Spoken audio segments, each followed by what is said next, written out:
The minority during a press conference last Friday called for an independent probe into allegations of the training of some mercenaries at Esuchari, an allegation that was made by social media commentator Kelvin Taylor. The minority reiterated its claims during a press conference on Tuesday.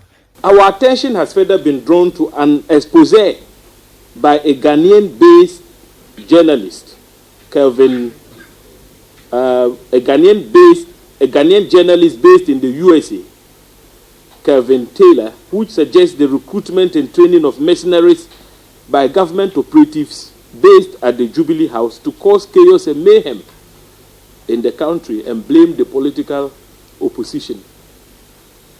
In the expose, one DCOP Asare is identified as the officer in charge of the training of the mercenaries at the Jubilee House. Photos of a truck with a container mounted on the trailer, allegedly used to transport a cache of arms meant for the use of the mercenaries, is displayed. Due to the seriousness of the allegations made, and coupled with the involvement of government-sponsored armed attacks in the disruption of the Ayawaso West Wagon constituency by-election, we demand an urgent independent probe into the allegations made. Defense Minister and Member of Parliament for Bimbilla Dominic Nitiwul, together with the Interior Minister Ambrose Derry, reacting to the allegations in a press briefing, said the claims are unfounded. When the minority says that a certain Kelvin Taylor, who I believe you all know is engaged in yellow journalism and should not be taken seriously, goes out there to make such huge allegations with that substance, and the opposition in Parliament without any sort of evidence, we say that we are recruiting and training of mercenaries, and I'm quoting, the minority attention has been further drawn to an expose by a Ghanaian journalist based in the United States, Kelvin Taylor, who suggests the recruitment, they're not even sure, the recruitment and training of mercenaries by government operatives based at Jubilee House to cause chaos and mayhem in the country and blame the political opponents.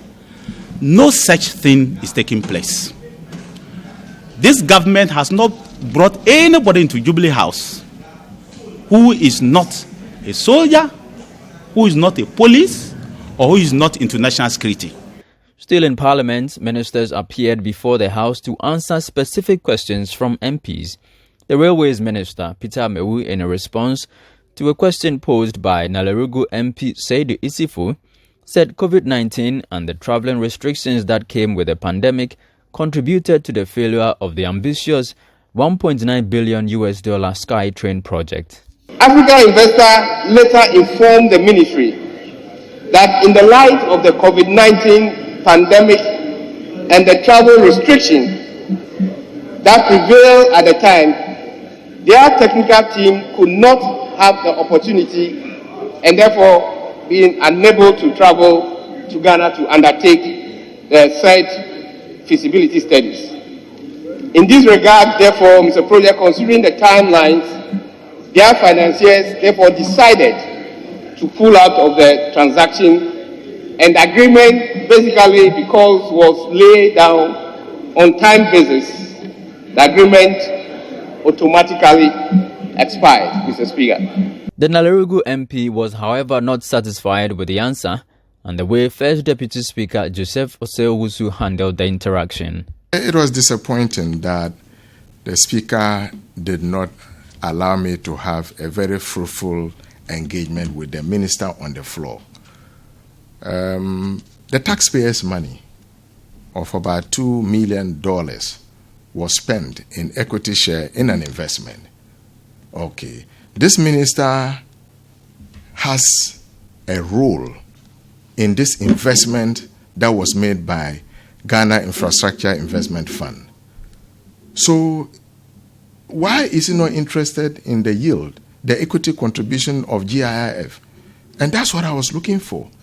But unfortunately, Mr. Speaker didn't allow that. The Deputy Speaker of Parliament didn't allow that. And I thought he would have also been interested in the amount of money that was spent, is taxpayers' money. If you spend taxpayers' money, in equity investment. Why is the Speaker not interested in the yield of that investment? And I was disappointed in the way I was treated on the floor of Parliament. Ghana's economy has been on the downturn with rising inflation and a weak currency.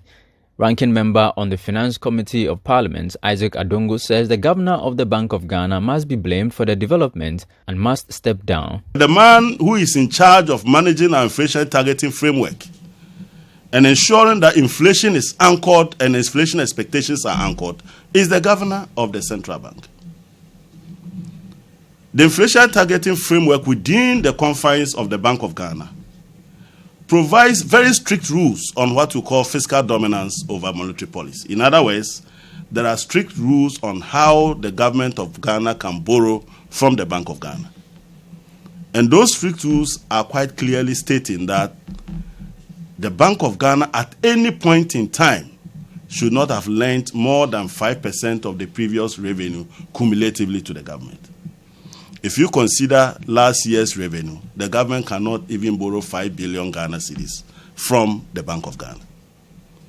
But by the end of the year 2021, Dr. Addison has illegally lent to government 35 billion Ghana cedis, as at the end of last year.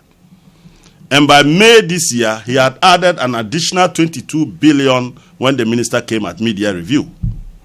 As we speak today, Dr. Addison has been financing government and paying maturing debt obligations on the domestic market that the government cannot fund.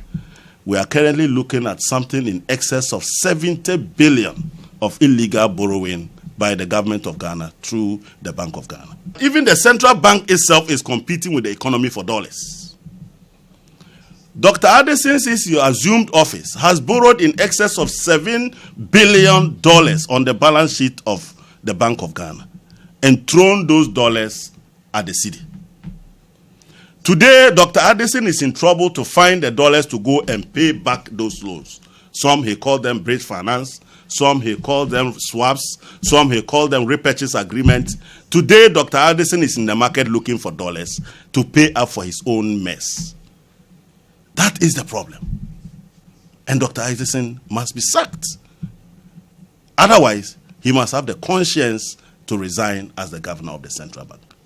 The sports minister was also there to answer a question for the ministry's e-ticketing project. Meanwhile, the OT regional minister's one-sentence answer to why he ordered the uprooting of trees planted by the NDC at Nkwanta SHS drew laughter in the chamber. I have never asked anybody to uproot any tree seedlings planted by the NDC officials in Nkwanta SHS. After videos of Dominic MP Adjua thanking God in a church popped up on the internet over the weekend, there was expectation that she would be in Parliament today. She did not show up. They're hoping that she will be in the House in the course of the week. From Parliament House in Accra, Charles Osukume reporting for Citi News.